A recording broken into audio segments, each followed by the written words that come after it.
Hello. দেশের যে যেখানেই থাকুন, প্রবাসী যে যেখানেই থাকুন, সবাইকে আমার শুভেচ্ছা। সবাই কেমন আছেন? নিশ্চয়ই ভালো। আমি আশা করি সবাই ভালো থাকবেন। আপনাদের সবার শান্তি কামনা করি। আসলে আজ আমরা যারা প্রবাসে থাকি, তারা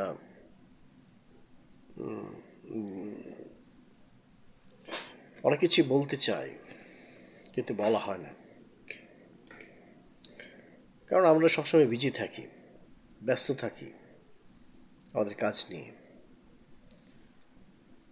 নিজের যতটুকু সময় থাকে ফ্যামিলির সাথে কথা বলি বা ফ্যামিলির সাথে সময়টা শেয়ার করি, আর বাকি কথাগুলো চাপা পড়ে থাকে। সময় খুবই দ্রুত চলে যায়। আসলে আজ আমাদের প্রিয় মাতৃভূমির কথা কিছু বলতে চাই। দেখুন, আজ অনেক দিন হয়ে গেল, অনেক বছর, অনেক যুগ স্বাধীনতার পার হয়ে গেল। আমরা স্বাধীন দেশ পেয়েছি, স্বাধীন একটা ভূখণ্ড পেয়েছি। আমরা স্বাধীন একটা দেশ হিসেবে বিশ্বের দরবারে মাথা উঁচু করে দাঁড়িয়েছি। আমরাও আমাদের হাতে একটা পতাকা নিয়েছি, লাল সবুজের পতাকা।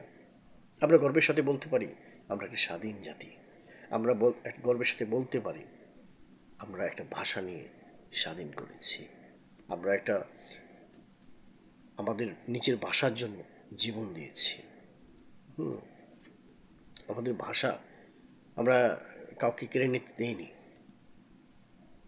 এটা অবশ্যই উঁচু গলায় বলার সাহস রাখে। দেখুন, স্বাধীনতার এত বছর পরেও আমরা কি প্রকৃতভাবে স্বাধীন হতে পেরেছি? অবশ্যই পারি নাই। কারণ একটা জাতি যতদিন পর্যন্ত অর্থনৈতিকভাবে সচ্ছল না হবে, অর্থনৈতিকভাবে নিজেদের পায়ে দাঁড়াতে না পারবে, ততদিন পর্যন্ত সে স্বাধীন না। কারণ প্রত্যেকটা জিনিস, প্রত্যেকটা কি বলি, প্রজেক্ট, প্রত্যেকটা দেশের ইম্পর্ট্যান্ট যে প্রজেক্টগুলো আছে, তার জন্য বাইরের দেশের কাছে হাত পাততে হয়। বিদেশি ঋণের উপর আমাদের নির্ভর হতে হয়। এজন্য ওই দুর্বলতার সুযোগ পেয়ে অনেক দেশ, অনেক বিদেশি দেশ, তারাও কি করে আমাদের কাছ থেকে কিছু সুযোগ সুবিধা পেতে চায়। আর আমাদেরকে তাদের মানে ইয়ে বানিয়ে রাখতে পারে, তাদের দুর্বৃত্ত বানিয়ে রাখতে চায়, বৃত্ত বানিয়ে রাখতে চায়। আসলে দেশটা কি হওয়ার কথা ছিল, আজও আসলে আমরা সেই ধারে কাছেও যায়নি যে কথা ছিল। আমরা কি নিয়ে গর্ব করি, কি আছে আমাদের? না আছে নৈতিকতা, না আছে সংস্কৃতি, না আছে আঙুল দিয়ে উঁচিয়ে দেখানোর মতো কিছু। দেখুন, ফ্রান্সের আছে কি আইফেল টাওয়ার, তারা উঁচু করে বলতে পারে। আপনি যদি দেখেন দুবাইয়ের আছে কি, আছে বুর্জ খলিফা, এরকম অনেক কিছুই যেটা তাদের জাতিকে উঁচু করে সাহায্য করে, উঁচু করতে সাহায্য করে। এসব উঁচু উঁচু যে প্রজেক্টগুলো আছে সেগুলো যাই হোক, আমাদের শুধু একটা জিনিসই আমাদের সমাজে, আমাদের দেশে প্রতিপালিত হয়, তা হচ্ছে হিংসা আর হিংসা। ছোট থেকে বড় শুধু হিংসা আর হিংসা। কেউ বলে আমি এমক দল, কেউ বলে আমি এমক দল, আওয়ামী লীগ, কেউ বলে বিএনপি, কেউ বলে জামাত, কেউ বলে হিন্দু, কেউ বলে মুসলিম, কেউ বলে বৌদ্ধ বা খ্রিস্টান। ওদিকে কেউ বলে তুমি পাহাড়ি, কেউ বলে আমি সমতলী, কেউ বলে আমি জাতি, কেউ বলে আমি উপজাতি, কেউ সরকারি আমলা, আবার কেউ বলে আমি জনসাধারণের প্রতিনিধি, আমি দেশের পক্ষে, আবার কেউ বলে আমি বিপক্ষে।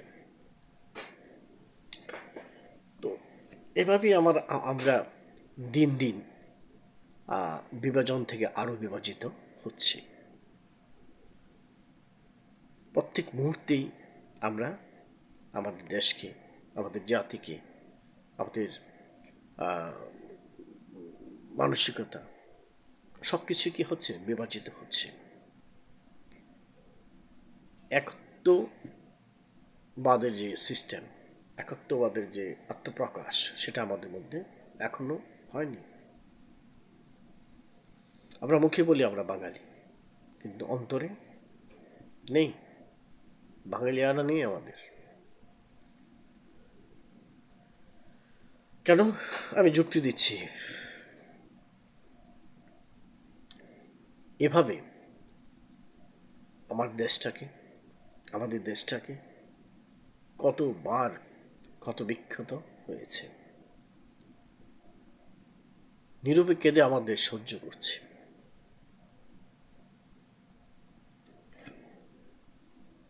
আমি প্রবাসে থাকার দরুন আমি অনেক দেশের মানুষের সাথে মিশতে পেরেছি। তাদের দেশের প্রতি তাদের যে ভালোবাসা, সেটা দেখতে পেরেছি, তাদের কাছ থেকে আমি শিখতে পেরেছি। আমি কোরিয়ানদের সাথে দীর্ঘদিন কাজ করেছি। একটা সভ্য, ভদ্র, অমায়িক, পরিশ্রমী জাতি। কি শিখেছি জানেন?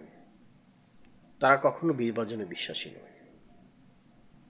তাই তারা আজকে আমাদের মতোই 1971 থেকে 75-এর মধ্যে তাদের অনেক দুর্ভিক্ষ ছিল ও দেশে। তারা আজ বিশ্বের অর্থনৈতিক কয়েকটা দেশের মধ্যে একটা। ওরা বলে কি জানেন?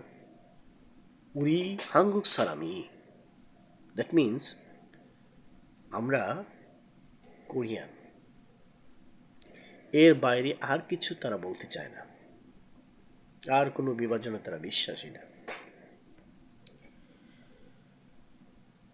আর কোনো পরিচয় দিতেও তারা স্বাচ্ছন্দ্য বোধ করে না। ওদের কোরিয়ান জিনিস ছাড়া কোথাও কোনো কিছু ইউজ করে না। নিজের চুলটা কাটবে, সেটাও তাদের দেশে গিয়ে কাটবে। এ হচ্ছে দেশপ্রেম। আর এর বিপরীতে আমরা কি করি? বাইরের যত কিছু আছে সব ইউজ করতে পছন্দ করি। আমরা সামান্য ভারতের একটা জিনিস, সেটাও ভারতীয় হলে চিল্লাই বলি, দেশি হলে সেটা নেগেটিভ দিকে নিয়ে যায়। আমরা সব কিছুই এই বিদেশি বিদেশি করতে করতে আছে, দেশীয় সব কিছু হারিয়ে গেল, কিচ্ছু নেই আমাদের কাছে। এক আলি ডিম, তাও বিদেশি। তার জন্য আমাদের তাকিয়ে থাকতে হবে। এমন একদিন আসবে যার জন্য আমাদের তাকিয়ে থাকতে হবে এই ডিমের প্রতি। কখন বিদেশ থেকে আসবে ও ডিম, তখন আমরা খাবো। আমি যখন বিদেশে আসি, তখন আমার মানে দেশের যে প্রেম, সেটা কয়েকগুণ বেড়ে যায়। যখন আমি দেশি কোনো কিছু দেখি, তখন অবাক হয়ে চেয়ে দেখি, আমার কষ্ট লাগে। দেশি কিছু পেলেই তখন ভালো লাগে। ঠিক আছে, এই আসুন আসুন সবাই মিলে আমরা গর্বের সাথে চিল্লাই বলি, আমি বাঙালি, আমি বাঙালি, আমি বাঙালি। আমাদের দেশপ্রেম উদয় হোক, দেশের জয় হোক, দেশের সর্ব